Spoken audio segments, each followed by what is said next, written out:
सिंध में इस वक्त मामला जो है वो ज़रा गंभीर नज़र आ रहे हैं। एक तरफ कराची यकजहती के हवाले से सिंध हुकूमत रैलियां निकाल रही है और जलसे कर रही है, दूसरी तरफ पीडीएम की रैलियों का भी सिलसिला शुरू होने वाला है कराची में। और 18 अक्टूबर को पीडीएम का जो है वो एक अहम जलसा होगा और एक अहम रैली निकाली जाएगी, बड़ी रैली निकाली जाएगी। अच्छा, उसी के हवाले से जो ओहदे हैं उस पर भी एक रस्साकशी का एक मंजर नजर आ रहा है देखने में। बिल्कुल। और फिर सिंध के कुछ जज़ायर ऐसे हैं कि जिनके बारे में वफाकी हुकूमत ये कहती है कि वो हमें दे दिए जाएं ताकि हम उनके ऊपर काम करेंगे। अब ये तमाम मामलात हैं जिनके ऊपर हमने बात करनी है। हमारे साथ मौजूद हैं सिंध से पीपल्स पार्टी के रहनुमा जनाब सईद गनी साहब। अस्सलाम वालेकुम सईद साहब, बहुत शुक्रिया प्रोग्राम में वक्त देने के लिए। जी वालेकुम सही साहब, सबसे पहले तो अगर हम कोरोना के हवाले से कुछ बात कर लें कि इस वक्त जो है वो कराची में कोई मेरे ख्याल में 25 या 26 शायद ऐसे इलाके हैं जिनको हॉटस्पॉट्स करार दिया गया है, उसके बारे में थोड़ा सा बता देंगे लोगों को प्लीज़।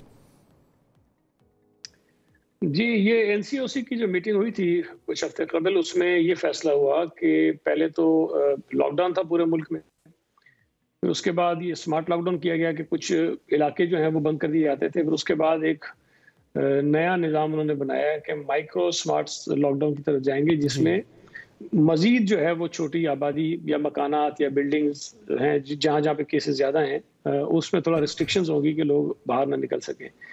ये एक तरीके के मुताबिक कर रहे हैं काम। जो 25 या 26 बता रहे हैं उसमें बहुत ही महदूद आबादिया इलाका है जिसके ऊपर ये रिस्ट्रिक्शंस हैं।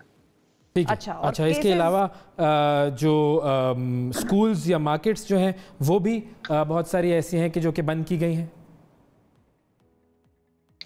देखिए, स्कूल्स में दो तरह के एक्शंस हम करते हैं। एक तो जहां कुछ केसेस आ जाते हैं, चूंकि हम टेस्टिंग कर रहे हैं और कोई अराउंड 70 to 73,000 टेस्ट हमने किए हैं तालीमी इदारों में, और उसमें तकरीबन कोई 438 पॉजिटिव केसेस हैं और अभी कोई 7-8 हज़ार रिपोर्ट्स आना बाकी हैं।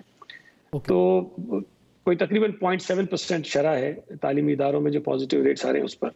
तो अगर किसी स्कूल या कॉलेज में कोई पॉजिटिव केसेस आते हैं तो हम उनको बंद कर देते हैं, या फिर ये कि अगर कहीं कोई बड़ी ग्रॉस किस्म की वायलेशन हो रही है SOPs की, वो स्कूल हम बंद करते हैं। लेकिन फिर ज़ाहिर है कुछ अर्से बाद उनसे यकीन दहानी कराने के बाद, अंडरटेकिंग लेने के बाद, वार्निंग देने के बाद हम उनको वो रीओपन करने की इजाज़त दे देते हैं। तो ये स्कूल जो वायलेशन पे बंद होते हैं वो तो फिर रीओपन हो जाते हैं कुछ अर्से में, लेकिन जो पॉजिटिव केसेस की वजह से होते हैं उसके लिए हम 2 हफ्ते जो है उनको बंद करते हैं ताकि अगर और केसेस हों तो वो सामने आ जाएं। अच्छा, तो फिर ऐसे में आप लोग ये जलसे और रैलियां कर रहे हैं, मतलब जहां पर एक सेकंड वेव का भी खतरा है कोरोना की। देखिए, एक तो ये चीज़ ध्यान में रखें कि जब फरवरी 2020 में जब पहला केस आया था कराची में, तो उस वक्त हमने आहिस्ता आहिस्ता करके चीज़ों को बंद करना शुरू किया और फिर ये पूरे मुल्क में हो गया।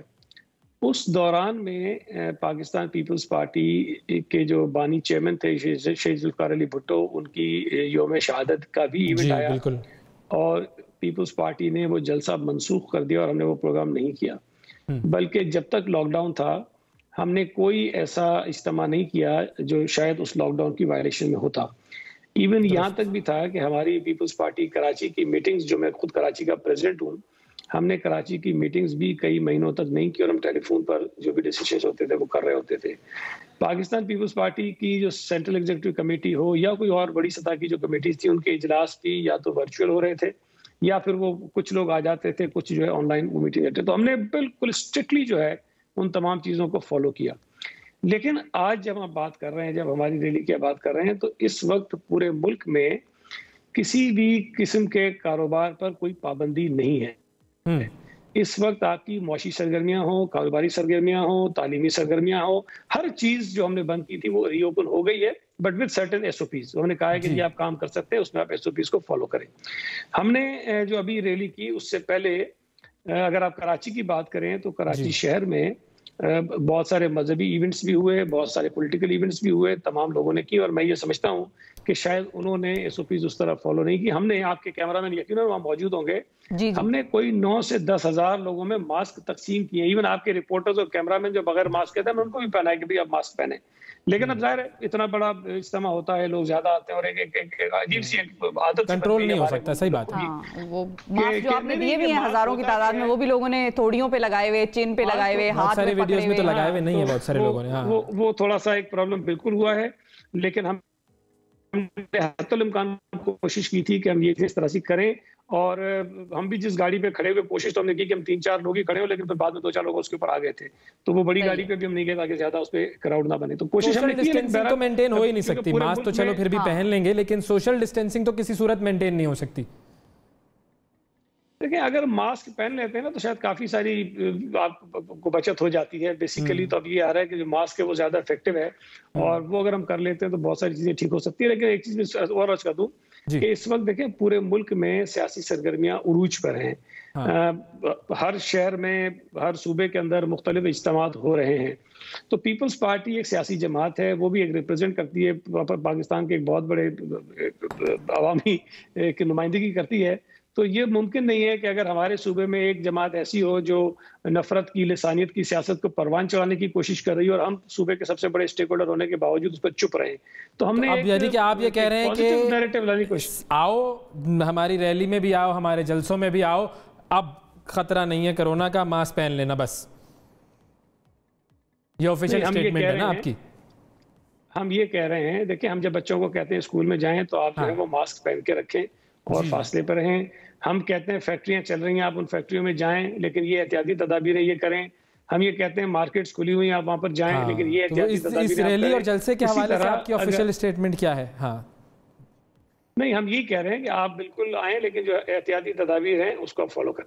हाँ, आए, जलसे में आए, रैली में आए और एहतियाती तदाबीर फॉलो करके। ठीक है जी, ओके। अच्छा, अब जो दूसरा मामला है वो जो पीडीएम के हवाले से, कि आप लोगों के बड़े इख्तिलाफात चल रहे हैं ओहदों के हवाले से और उन ओहदों की जो रोटेशन है उसके हवाले से, तो ये मामलात आप लोगों के जब अगर आगाज ही में ऐसी सूरत हाल होगी तो फिर अंजाम तक पहुंचते पहुंचते क्या हाल होगा? शिवा, आपको शायद थोड़ा सा और अगर पीछे चले जाए, याद करें तो एक तो ये भी बड़ा था ना कि ये जमातें तो साथ बैठ ही नहीं सकती हैं, और ये सिर्फ बातें कर रही हैं, इनका इताद कहते थे ना लोग, लेकिन साथ बैठ भी गए, इताद बन भी गया। बहुत सारी चीजें जो लोगों को लग रहा था कि ये मुमकिन नहीं है, वो चीजें मुमकिन हो भी गई। अब अगर 10-11 जगह पर बैठती हैं और उनके इजलास होते हैं, तो ये बात ज़हन में रखें कि ये मुमकिन नहीं है कि वहाँ डिफरेंस ना हो।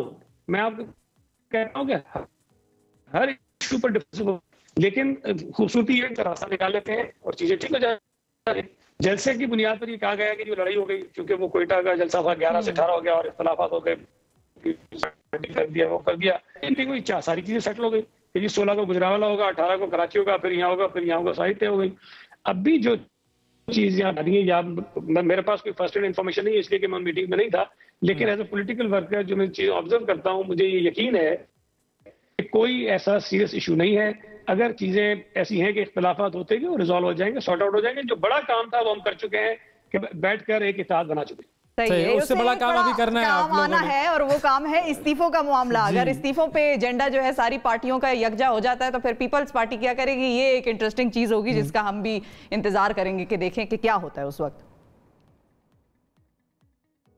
देखिए, जो मुझसे पहले भी किसी प्रोग्राम में पूछा था किसी ने कि जी, वो ये कह रहे थे कि जी हमने ये सुना है कि पीपल्स पार्टी सिंध जो है वो इस्तीफों के हक में नहीं, और वो कहते हैं कि जी जरा कोई और तरह का कोई काम करना चाहिए।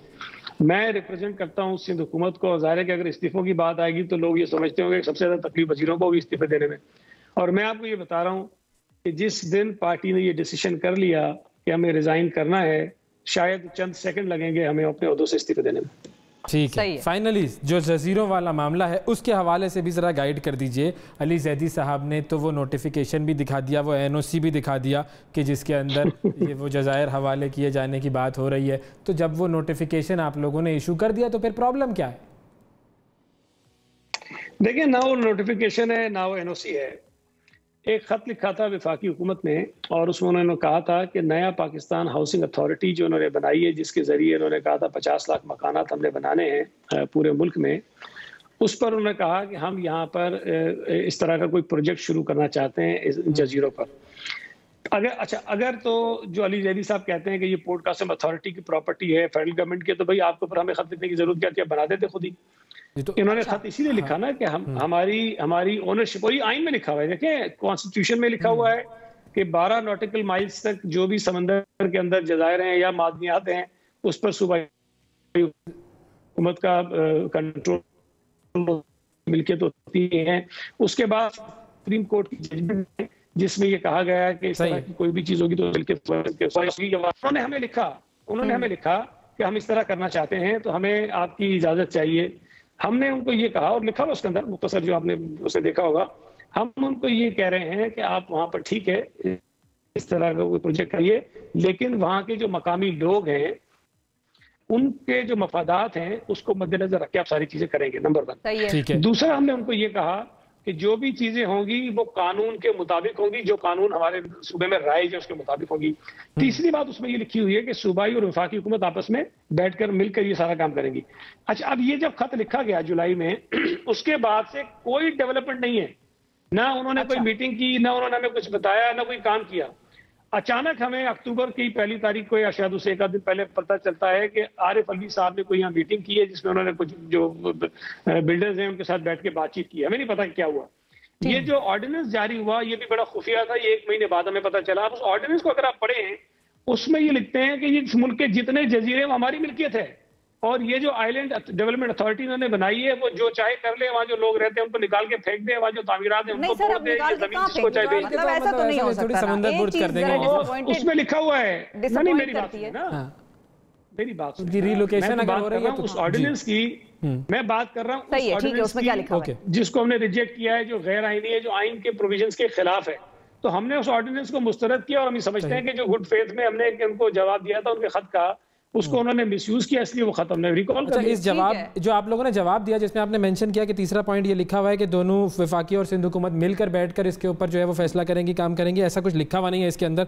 शायद मैंने जिसको जितना मैंने पढ़ा है इसको इसमें ये चीज नहीं लिखी हुई है, लेकिन बहरहाल होना ऐसा ही चाहिए कि दोनों मिलकर काम करें। कवानीन लिखे हुए जी, बाकी तो लिखे हुए जी, इसमें लिखा हुआ है इन pursuance of the said In pursuance of the said request made by federal government, the provincial cabinet has decided to make the said island available to federal government. पहला तो ये है, उसके आगे लिखा हुआ है as per law for the purpose mentioned in the letter under reply in public interest. तो इसका मतलब ये हुआ कि जो कानून कहता है उसके हवाले, इसका उर्दू तर्जुमा मुझे जो समझ में आ रहा है वो ये है कि जो कानून कहता है उसके हवाले से आपने उनको वो आइलैंड दे दिए, जो भी काम उन्होंने करना था उसको करने के लिए दे दिए आपने।